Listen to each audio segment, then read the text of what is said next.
Welcome to Tom and Andrew's graded retrospective. Mate, we finished doing graded forever. I thought it'd be nice for us to have a chat about how it all went. Did we have a lovely year doing that? We did. Well, I don't know if you had a lovely year, Tom. I certainly did. But you having to watch 3+ hours of pure silage, if that's the word, is pretty... I feel for you. It was a treat. Thank you for you and to Owen as well, who also did some of the editing on that over the years, and Richard as well. More stuff coming soon. Anyway, let's park that there. Here is your wrestling news. AEW faces misconduct allegations from a former wrestler. A fan attending WrestleMania 37 tests positive for COVID. And which released WWE star turned down a return offer? We'll talk about that in a little bit.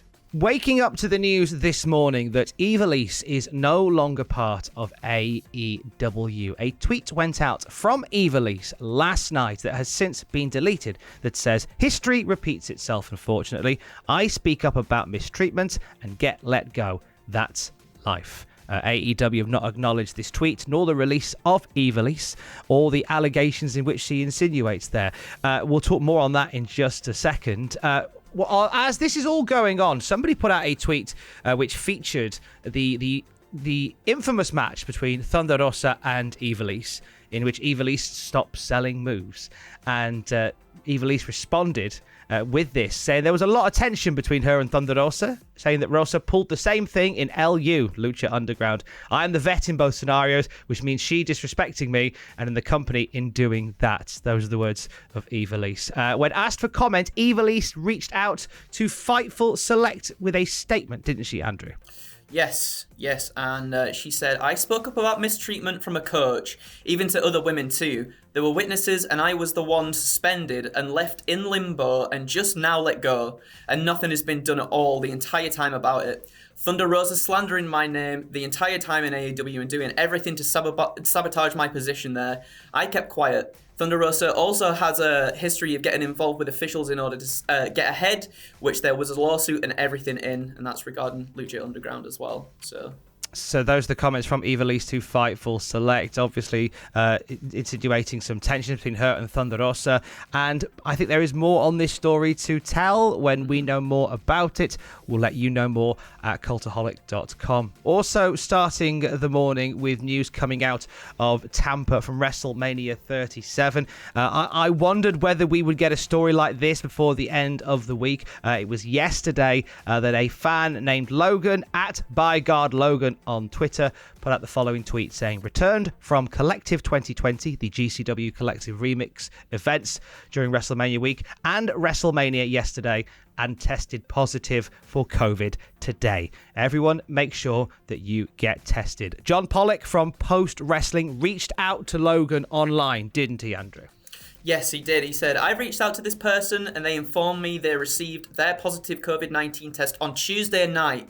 As a notice for those that could be affected, he attended the following shows: Jimmy Lloyd's D-Generation F, Bloodsport, Spring Break, both WrestleMania nights." And then Logan also goes on to say, "Also would like everyone to know that I'm not upset or anything at anybody. I knew the risk going into it. I just want to spread awareness and make sure everyone gets tested that may have attended these events." So if you were part of WrestleMania week, if you were part of Jimmy Lloyd's D-Generation F, Josh Barnett's Bloodsport, Spring Break, WrestleMania Night 1 or WrestleMania Night 2, it might make sense to get a check for COVID. Again, I kind of had a feeling this story would come out this week, you know, and it leads, interestingly, onto the discussion of when fans return again. This was weirdly timed by Nick Khan. Obviously, this statement comes out from Nick Khan with no knowledge of the story that we've just said, but obviously that sort of idea was in the air. Nick Khan was speaking to Variety about crowds at wrestling shows once again,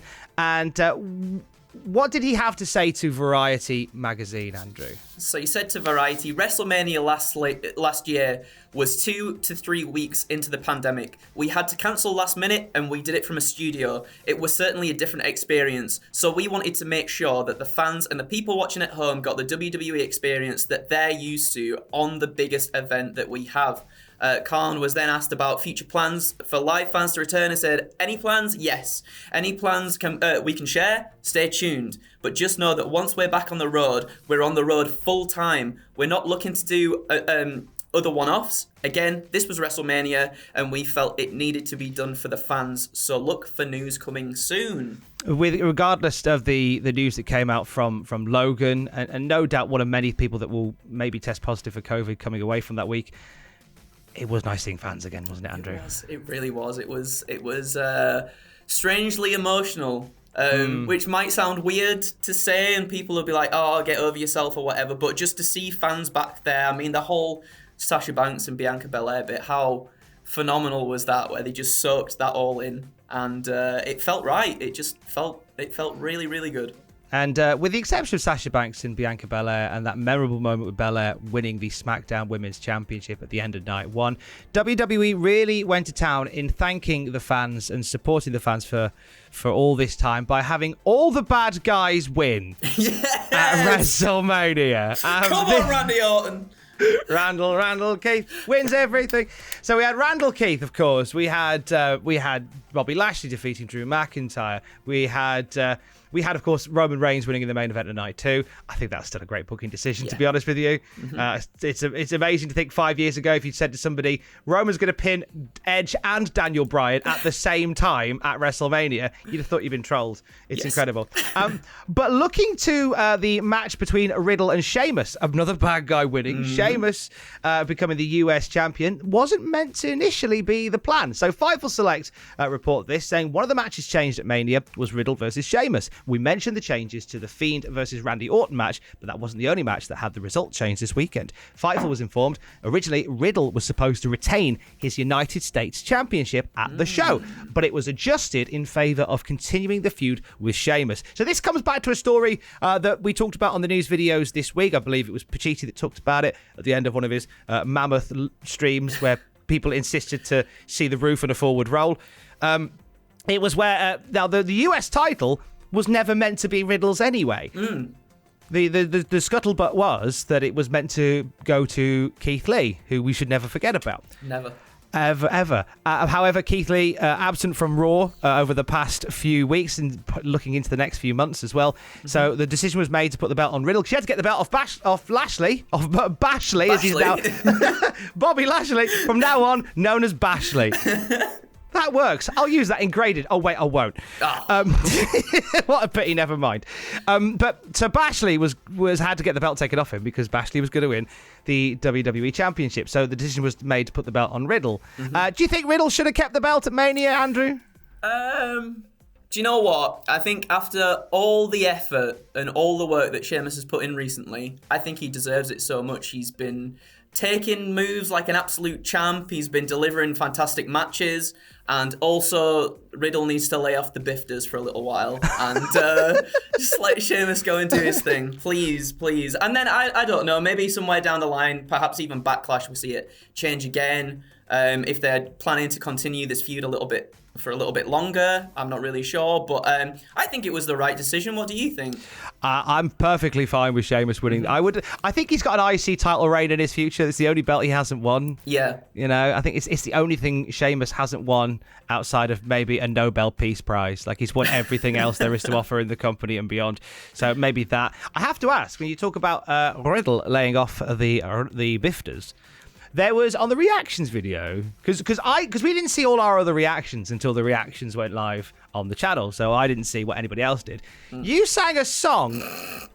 Now, I am an old broken down man, so pardon my ignorance. What was the song that you sang during the Riddle RVD Carly segment? Have you seen? Well, obviously you haven't. Jay and Silent Bob Strikes Back. I haven't. It was the whole song from that. I don't know if I'll do it now. There's lots of swear words at the start. No. I think we tell people to go and watch that on reactions. That's a good shout. That's a good shout. Clicks over there, but not yet though, because we haven't finished the news. Do that in a minute. And also, the final 3 minutes of the reactions video, like, had me dying laughing at 1 a.m. this morning. You have to watch it to see it. It's something special. So fans watching the bad guys win all through WrestleMania, fans had something to say about the debut on NXT of Taya Valkyrie, now known as Frankie Monet. I like the name, personally. Are you too. a fan? Yeah, I like it. It does. Some fans don't. Quite vocal about it as well. To which Frankie Monet has said, "Hey guys, I love my name. Maybe since I picked it. Go figure. I could be called Sunshine Tuna. And I would make it work." So take a breath, stop complaining, and enjoy this evolution and ride with me. Thanks. Hashtag Frankie Monet. And Monet. And for the record, nobody was going to name me Sunshine Tuna. It was just an example. Damn it. Damn. Can we have a title card appear that just says Sunshine Tuna under my name, please? That's my name now. Don't wear it out. We end on from a wrestler saying, "I love my name," to a wrestler saying, "No, thank you, WWE." It's not my best cross, but it'll do. Talking about Heath Slater, artist formerly known as Heath Slater, now simply known as Heath. In a few years, will just be known as Huh. He was on the Angle podcast discussing how he declined an offer to return to WWE when he popped up in July. What was it he said, Andrew? He said they offered me, but it was like half of what I was making. I was like, nah, I need to find myself and do other things and just chill. Just breathe and relax and spend time with the family. Just chill. I never burned any bridges up there. They all know me. I still talk to more than half of the people in WWE. I was there for so long and we were friends. It's no hard feelings. I told them, I just want to go and do my own thing for a little bit. And they were like, we don't blame you. You get it. That was it. That was it.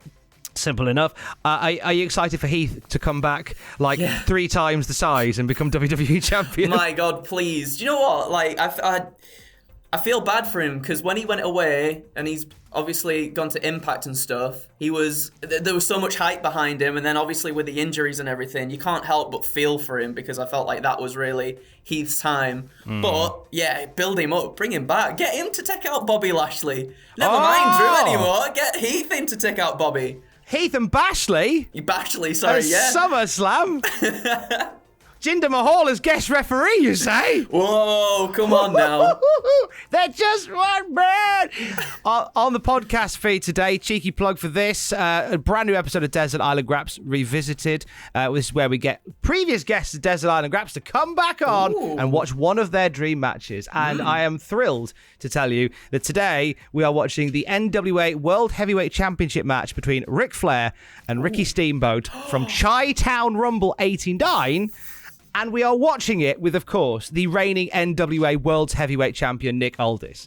So, what a treat to get the champ watching the champs. That'll be on the podcast feed later on. Hit us with give us a subscribe there and have an amazing day. Andrew, how are you spending the rest of your day? It's back to normal now. Mania season's over, Tom. I can just sit there and watch YouTube videos for the rest of the day. No work. No work. It's done. We don't do anything here. No. Thanks for subscribing. We're going to sit and do nothing with our Johnsons in our hands. Stay safe. Love you, Bashley.